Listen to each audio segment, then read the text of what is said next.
অমিত শাহ খুব হাস্যকর কথা বলেছে। বিজেপি ক্ষমতায় আসলেই রেড কার্পেটটা জেলের দরজা খুলে দেওয়া হবে তৃণমূলের অপরাধীদের জন্য। 2014 সাল থেকে তো বিজেপি ক্ষমতায়, ইডি সিবিআই কেন্দ্রীয় সরকার, বিজেপি ক্ষমতায়। তুমি বলছেন রেড কার্পেট না, তাহলে এতদিন রেড কার্পেট কি বিজেপির ইডি সিবিআই দিয়ে রেখেছে সেইটাকে উনি বদল করে নতুন বিজেপি করবেন নাকি? বরং অপরাধীদের জেলের ভাত খাওয়াতে পারেনি।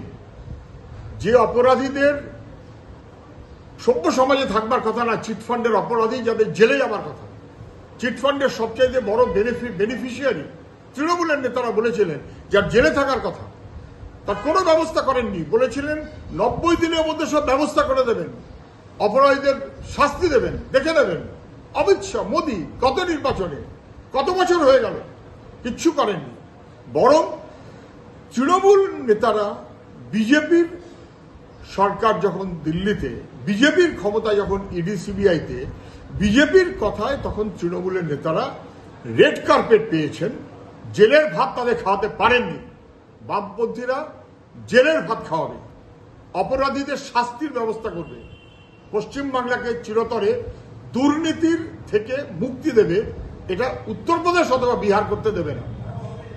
একটা মেরুকরণের প্রতিযোগিতা, তৃণমূল বিজেপিকে সঙ্গে নিয়ে সেটা করছে, বিজেপিও সেই একই রকম মনোভাবে চলছে। একদিকে বলছেন ইউসিসি চালু করবেন।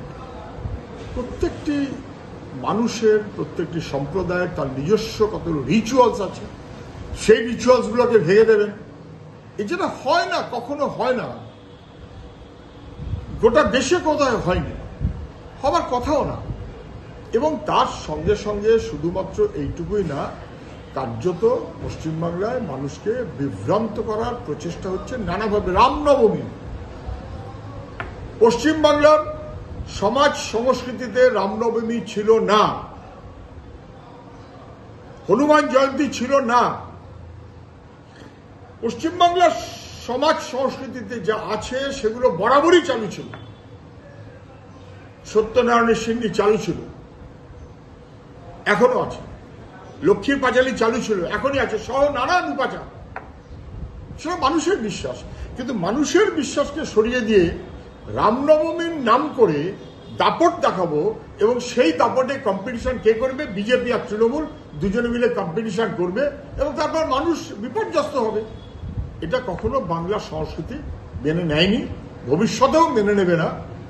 মোদী, অমিত শাহ নিশ্চিত থাকুন, মমতা ব্যানার্জি যতই চেষ্টা করুক, বেশি সাহায্য আপনাদের করতে পারবে না। প্রধানমন্ত্রী, স্বরাষ্ট্রমন্ত্রী, তারা এখন হুমায়ুনের নাম একবার না বারে বারে বলছেন, বলতে তো হবেই। হুমায়ুন তো গত লোকসভা নির্বাচনে বিজেপির প্রার্থী ছিল লোকসভায়, যদিও তার আগে তৃণমূলের মন্ত্রী ছিল, যদিও তার আগে কংগ্রেসের নেতা ছিল, যদিও এখন আবার তৃণমূলের এমএলএ। ফলে কংগ্রেস থেকে তৃণমূল হয়ে, বিজেপি হয়ে আবার তৃণমূলে আসা হুমায়ুন, ফলে বিজেপি তার দায় অস্বীকার করে কি করে? হুমায়ুনের প্রসঙ্গ যখন তুলবে তখন যেন বিজেপি মনে রাখে যে গতবার তার হয়ে প্রচার করেছে দিল্লির এই বিজেপি নেতারা, যারা আজ উল্টো কথা বলছেন। এবং মিমকে তারা ব্যবহার করে আসলে প্রকারান্তরে বিজেপিকে সাহায্য করার জন্য, দেখলেই বোঝা যায়। এখন এই অভিযোগটা এসেছে যে মিমকে তারা ব্যবহার করেছে আসলে বিজেপিকে সাহায্য করার জন্য। আমরা তো আবারও বলছি, বিজেপিকে সাহায্য করার জন্য তৃণমূলের হুমায়ুন, তৃণমূলকে সাহায্য করার জন্য বিজেপির হুমায়ুন। এদের দল, মত, ধর্ম এসব বিশ্বাসের ব্যাপার নেই। রাজনীতির ক্ষমতার দালালি করা হুমায়ুনদের কাজ। তাদের পিছনে কখনো তৃণমূল, কখনো বিজেপি। বলছেন যে তৃণমূল প্যানিক মোডে চলে গেছে। এটা তৃণমূল প্যানিক মোডে গেছে না কি মোডে গেছে তৃণমূল, সেটা সবচাইতে ভালো বুঝতে পারবে আরএসএস।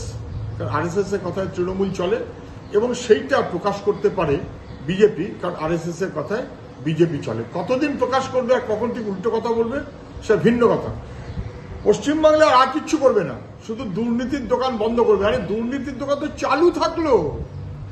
মোদিজি, আপনি ক্ষমতা এসছেন 2014 সালে, এবং আপনি যেদিন ক্ষমতা এসছেন তার আগে সুপ্রিম কোর্ট অর্ডার দিয়েছে অর্ডার দিয়েছে যে চিটফান্ডের মামলা সিবিআই দেখবে, আপনার কোনো কৃতিত্ব নয়। সুপ্রিম কোর্টের সেই সিদ্ধান্ত সত্ত্বেও আপনি সিবিআইকে দিয়ে কোনো কাজ করাতে পারেননি, মানুষের টাকা ফেরত দিতে পারেননি, 90 দিনের মধ্যে মিটিয়ে দেবো বলেছিলেন, দিতে পারেননি।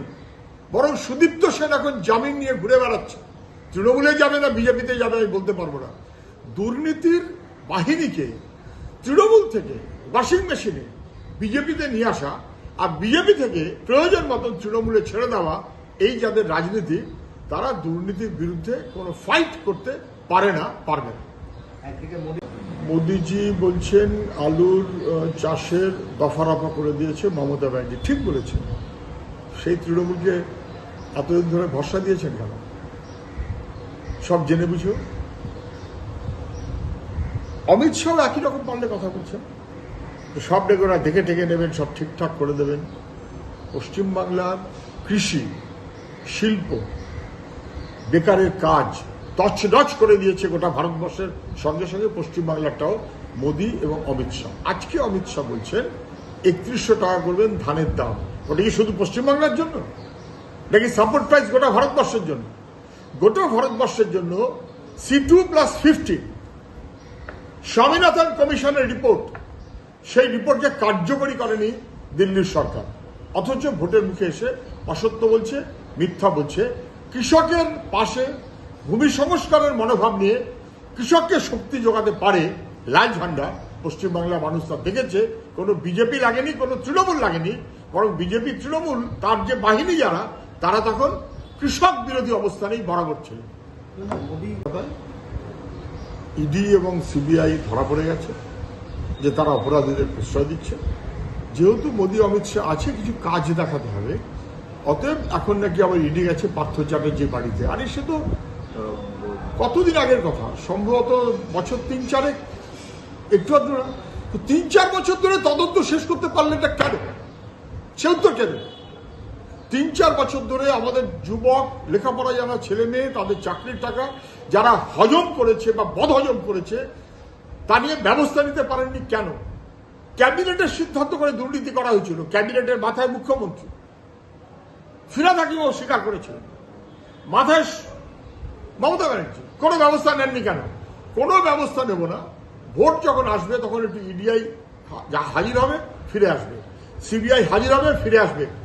শুনুন, প্রধানমন্ত্রীকে জিজ্ঞাসা করুন, ইডির ঘেরাটোপ থেকে আইপ্যাকের কাগজ ছিনতাই করে এনেছে যে মমতা ব্যানার্জি, কি ব্যবস্থা নিয়েছেন এখনো পর্যন্ত? কি করলো ইডি? ইডি প্রশ্রয় দিয়েছে, সিবিআই প্রশ্রয় দিয়েছে, কারণ ওদের মাথায় নরেন্দ্র মোদী মমতাকে প্রশ্রয় দেওয়ার জন্যই অপেক্ষায় আছে।